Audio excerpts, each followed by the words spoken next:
Hello, ഇന്നത്തെ good morning വീഡിയോയിലേക്ക് സ്വാഗതം കേട്ടോ. എല്ലാവർക്കും ഗുഡ് മോർണിംഗ്.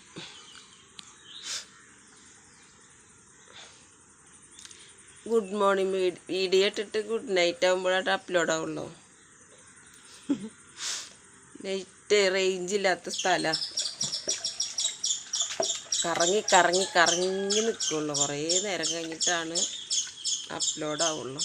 പിന്നെ വൈഫൈയിലോടത്തൊന്നും പോവാൻ സമയമില്ല. വൈഫൈയിലോടത്ത് പോകാൻ സമയമില്ല, റേഞ്ചിലോടത്ത് പോകാനും സമയമില്ല. ഇന്ന് ഭയങ്കര ബിസിയാണ്. അപ്പോൾ ഒരിക്കലും ഇരുന്നിട്ട് വീഡിയോ എടുക്കാനൊന്നും ടൈമില്ലാത്തതുകൊണ്ട് അടുക്കളയിൽ കൊടുന്ന് വെച്ചാണ് എടുക്കണം കേട്ടോ. പണികളും നടക്കുന്നുണ്ട്, അതിലിടക്ക് വീഡിയോ എടുക്കാം. നമ്മൾ വീഡിയോ മുടക്കണ്ടെന്ന് വിചാരിച്ചിട്ടാട്ടോ. അപ്പം ഇന്ന് രാവിലെ കുട്ടികൾക്ക് ദോശ ഉണ്ടാക്കാനുള്ള പുറപ്പാടാട്ടോ. ആട്ട തല തിരിച്ചിട്ടാ ഇവിടെ പൊട്ടിച്ചത്.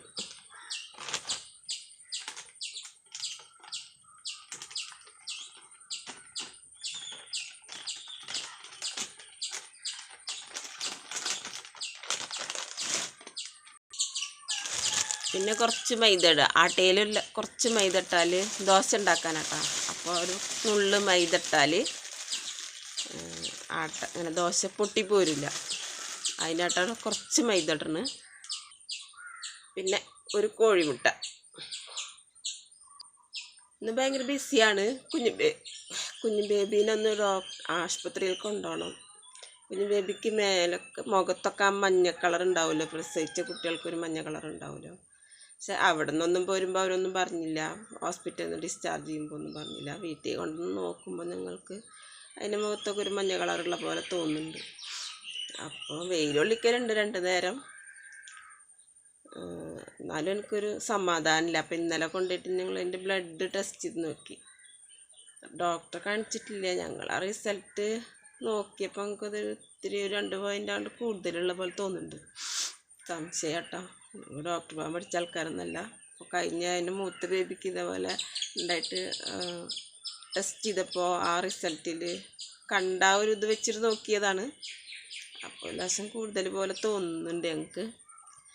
അപ്പോൾ ഒന്ന് ഹോസ്പിറ്റലിൽ കൊണ്ടുപോയിട്ട് അവരുടെ NICയിൽ ആ ചൂടിലിട്ടാൽ റെഡിയാവും. അപ്പോൾ ഞങ്ങളിന്നിപ്പോൾ അങ്ങോട്ട് പോകാനുള്ള പുറപ്പാടിലാണ്. അപ്പോൾ അതുകൊണ്ട് അടുക്കളയിലിരുന്നിട്ട് പണി നടക്കണം, വീഡിയോ എടുക്കൽ നടക്കണം. ഒരിക്കലിരുന്ന് വീഡിയോ എടുക്കാൻ ടൈമില്ലെന്ന്. ഹോസ്പിറ്റലിൽ പോകണം. ദോശമാവ് ലേശം ഉപ്പിടാൻ പോകട്ടോ. ഇന്നിപ്പോൾ സംസാരിക്കാനൊന്നും സമയമില്ല. സംസാര വിഷയം എന്താണെന്ന് വെച്ചാൽ ആ 2 കുട്ടികളെ കാണാണ്ടായ കേസിൽ മലപ്പുറം താന്നൂരിന്ന് കുട്ടികളൊക്കെ ഇങ്ങനെ ആയിക്കഴിഞ്ഞാൽ എങ്ങനെയല്ലേ നമ്മൾ മാതാപിതാക്കൾ സമാധാനമായിട്ട് വീട്ടിലിരിക്കുക. കുട്ടികൾ ഓരോ ആഗ്രഹങ്ങൾ പറയുമ്പോൾ അതപ്പോൾ സാധിപ്പിച്ച് കൊടുക്കണം. അല്ലെന്ന് അത് എത്ര വലിയ എമൗണ്ട് ആണെങ്കിലും വേണ്ടില്ല. അവരെ ഉപ്പമാർക്കും ഉമ്മമാർക്കൊക്കെ അതിന് കഴിവുണ്ടാ എന്താണെന്നൊന്നും കുട്ടികൾക്ക് നോക്കേണ്ട കാര്യമില്ല എന്നാണ് ഇപ്പം ഞാൻ മനസ്സിലാക്കണതെന്ന്. കുട്ടികൾ മുടി സ്ട്രൈറ്റ് ആക്കാൻ ബാപ്പ സമ്മതിച്ചില്ല. ബാപ്പ പൈസ കൊടുത്തില്ല. ബാപ്പ ജീവിതത്തിൻ്റെ 2 അറ്റം കൂട്ടിമുട്ടിക്കാൻ കിടന്ന് പടാപാട് വരുമ്പോൾ ഇവർക്ക് ഭക്ഷണവും വസ്ത്രവും വിദ്യാഭ്യാസം എന്തായാലും മുടക്കാൻ പറ്റില്ലല്ലോ. രോഗം വന്നാൽ ചികിത്സിക്കുക വേണം. ഇത് മുടക്കാൻ ഒരിക്കലും പറ്റില്ല. അപ്പം അതൊക്കെ ചെയ്യേണ്ട ഇടയിൽ മുടി സ്ട്രെയിറ്റ് ആക്കണം, വിനോദയാത്ര പോകണം, അത് വേണം ഇത് വേണം എന്നൊക്കെ ഇപ്പോൾ മക്കൾ പറഞ്ഞു കഴിഞ്ഞാൽ അവരെ കൊണ്ട് കഴിവ് വേണ്ടേ. പിന്നെ ഇപ്പോൾ വരുമാനത്തിൻ്റെ വരവറിയാണ്ട് ചിലവഴിച്ച അവസ്ഥകളും ഇപ്പോൾ നമ്മളിപ്പോൾ ഇവിടെ കേട്ടില്ലല്ലേ. എന്നിട്ട് തിരുവനന്തപുരം വെഞ്ഞാറമൂട് കൊലക്കേസ് ഇതൊക്കെ അതേപോലുള്ള പ്രശ്നങ്ങൾ വരും. അപ്പോൾ മാതാപിതാക്കൾ വരവറിഞ്ഞ് ചിലവ് വഹിക്കുമ്പോൾ മക്കൾ അതിനോട് സഹകരിച്ച് നിന്നാലല്ലേ അവർക്ക് അവരുടെ ജീവിതം നല്ല നിലക്ക് കടവും കാര്യമൊന്നും ഇല്ലാതെ അങ്ങനെ മുന്നോട്ട് പോകണം. കടങ്ങളൊക്കെ എന്തായാലും ഒരു വീട് ഉണ്ടാക്കണം. കുട്ടികൾ വളരും തോറും നമുക്ക് വീട്ടു ചിലവും കാര്യങ്ങളൊക്കെ കൂടി വരുള്ളൂ. അവരെ പഠിപ്പിക്കണം, കല്യാണം കഴിച്ചേക്കണം, എന്തെങ്കിലും ഒരു ഡിഗ്രി വരെയെങ്കിലും കുട്ടികളെ പഠിപ്പിക്കാൻ കഴിവില്ല പറഞ്ഞിട്ട് പഠിപ്പിക്കാതിരിക്കാൻ പറ്റുമോ? എന്ത് കഷ്ടത സഹിച്ചിട്ടായാലും ഡിഗ്രി വരെയും കുട്ടികൾ പഠിപ്പിക്കണം.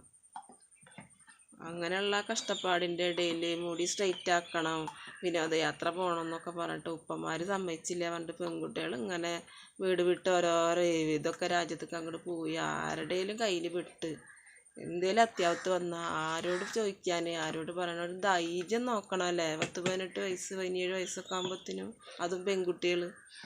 ആൺകുട്ടികളെ പിന്നെ അവർ കൂട്ടുകാരൊക്കെ കൂടി പോയി എന്നിരിക്കും. പെൺകുട്ടികളൊക്കെ ഇങ്ങനെ പോകുമ്പോൾ എന്താ ചെയ്യാല വീട്ടിലുള്ളവർ. ഇത് പോലീസുകാർക്കും പണി ഒന്നുമില്ലെങ്കിൽ അവർക്ക് ഇത്രയും ബോധമില്ലാത്ത കുട്ടികളുണ്ടാവുമോ? പരീക്ഷ നടന്നുകൊണ്ടിരിക്കുകയാണ്, ഇതിൻ്റെ ഇടയിൽ നിന്ന് പോയി കഴിഞ്ഞാൽ ഞങ്ങൾ എക്സാം മുടങ്ങും. പിന്നെ ഇപ്പം ഞങ്ങളിതൊന്ന് ഉപേക്ഷിച്ച് ഇത് പരീക്ഷ മുടക്കി ഞങ്ങൾ പോയാൽ ഇവിടെ വാപ്പാരും ഉമ്മാരും അല്ലെങ്കിൽ അച്ഛനും അമ്മയും പോലീസുകാർ വെറുതെ ഇരിക്കില്ല. അവരെവിടെ ഞങ്ങൾ പോയാലും അവർ പൊക്കും എന്ന് ചിന്തിക്കാനുള്ള കഴിവില്ലേ ഈ കുട്ടികൾക്ക്. ഇപ്പോൾ ആ ഒരു പരീക്ഷ 2 ദിവസത്തെ എക്സാം പോയി എന്നല്ലാതെ എന്താ അപ്പോൾ അതുകൊണ്ടൊരു ഗുണമുണ്ടായി? അപ്പം അത് മക്കളുടെ ബുദ്ധിയൊക്കെ ഇപ്പം അല്പബുദ്ധിയാണ്.